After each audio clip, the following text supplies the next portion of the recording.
East Pakistan then was treated as a colony by the West. And, I always wonder in one of those alt history moments that if the Pakistani military had allowed Sheikh Mujibur Rahman to become the Prime Minister of undivided Pakistan, would history have been any different? The whole system, the government had followed an all-of-government approach. And they had set a very clear objective that they were going to go to war by the end of the year, and they had to make it work. So you had, for the first time, possibly the only time since independence, that we've had all arms of government working towards a clear objective. So be it the IFS or Air India or All India Radio or the armed forces, they were all working in perfect sync. And this escape of those 8 submariners from France, the way the Indian mission in Spain arranged for fake papers for them, got them onto a flight and then, smuggled them into India, and, all of that points to this united approach, that all of government approach that I mentioned towards a common objective. And that objective is very clear for you to see. By the 16th of December, you had created a new country in South Asia.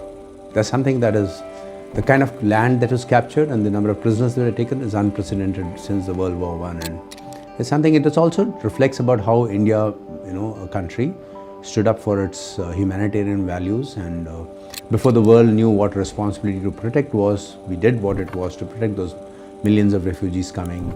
And to the Western world that turned a blind eye, thanks to Nixon and Kissinger and the lobbying. And I recall reading those blood telegrams which you mentioned in this, Archer Blood, who very vociferously tried to convey to the Nixon administration that there is a genocide taking place, and yet they turn a blind.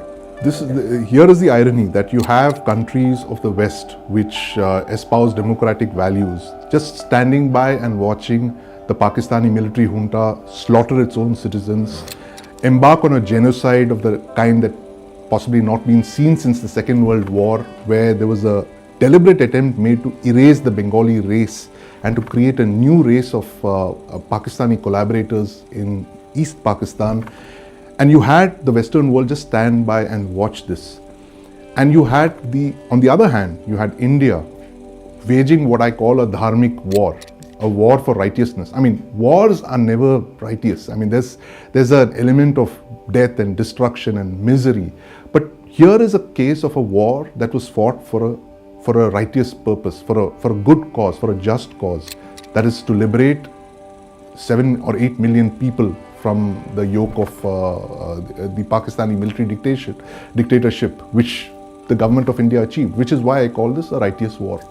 Yeah, you do invoke that bit about Ashoka Pillar and those 4 lions in your book. I like that connection, because I think this 71 war was, like you said, true epitome of joint manship, what we are trying to achieve today.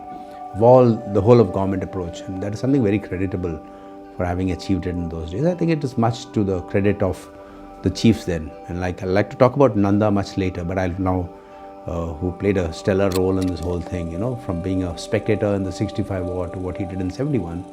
But I'd like to now go more into the characters of this book whom you have. Could you, these are all, like you've termed them, xylophone-ribbed, youth, famished and hungry and living off just rations of lentils and rice, which is there, and how the Camp 2 C2P commander, gets to change the thing, and how he gets the naval chief down to his post.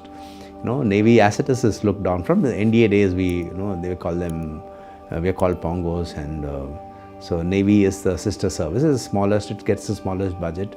But how this man actually altered his own standing in the entire Eastern Command, and how they actually delivered the first successful strike, the respect that came up for them after they struck that on the 15th of August that they hit. Yeah. And so I would like you to tell us more about those characters who made up this commando, and its NCOX. Right. So Camp C2P was sited on the very battlefield of Plassey, where that battle was fought in the 18th century. And it wasn't by design. It was just that Plassey was a sugarcane field, and the sugarcane had been harvested, and the naval divers who saw the spot thought it was a perfect place to train naval saboteurs. And so they set up this little camp there, and the naval training team, it's a small team of just about a dozen officers and men, very gutsy officers and men from the diving branch. Now, the Indian Navy's diving branch is a very unique organization. It's a very small, highly trained, very highly motivated. They were the forerunners indeed of what you have today as the Marine Commandos. And they trained these young recruits there in Plassey. They were of course carefully screened for their, they set up something like a impromptu screening committee that, chose the right recruits. So even though they were xylophone ribbed, as you mentioned, there was something else that they saw in them, that, that motivation, that fire in their eyes, that is what kind of got them on board. And also they looked for recruits who had some kind of basic education, because the kind of skill sets they were looking for, handling explosives and identifying ships and knowing where to plant those explosives, these were slightly specialized skills of the kind very different from, say, what the Indian Army would expect from the land forces component of the Mukti Bahini. And so they selected these youths, and they were highly trained, very specialized training was given to them. They had different rations as well. So in a matter of weeks, you could see the transformation of these youth, from those scrawny xylophone ribbed youth to very lean, muscular swimmers, and they were brought there for a purpose, and they were trained as camouflaged swimmers. They should have had the ability to swim with fins through day and night in all weather conditions, and carry that limpet mine on their chest and swim towards the target and plant that explosive on the side of the merchant ship, which is what the whole operation was all about. So this was a perfectly run training camp, in the sense that nothing of this sort had been done before or ever since, and that's why I call it so remarkable that in a matter of weeks, for you to come up with a plan to train such a large number of youth, to train them as naval guerrillas, something again that's rarely been done in the 20th century. In fact, I think the Viet Cong are the only other guerrilla force that's had a naval component the way the Mukti Bahini had in the 71 war. So it's remarkable, I mean, how all of this happened 50 years back, at a time when you thought that the Indian armed forces were not capable of doing the kind of things that we expect them to do today, and this is half a century ago. I absolutely agree. Even now I would be amazed if we could get something like this going.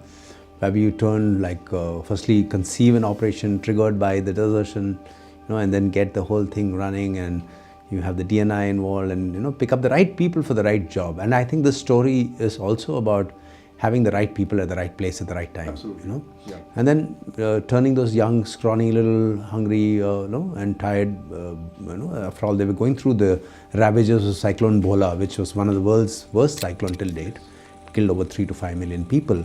And the response of, was like what Marie Antoinette said: if they can't get bread, let them eat cake. And that's what they treated the Bengalis. East Bengal was actually something that contributed more than 50% of their, of their GDP, their exports, and they barely got something like 30% back in terms. And that's correct. So East Bengal, East Pakistan then was treated as a colony by the West, and I always wonder in one of those alt history moments that if the Pakistani military had allowed Sheikh Mujibur Rahman to become the Prime Minister of undivided Pakistan, would history have been any different? I'm sure it would have been, but they were thinking of the very short term, they had a very short term horizon, and they did what they did in that short term, and that's cost them half their country.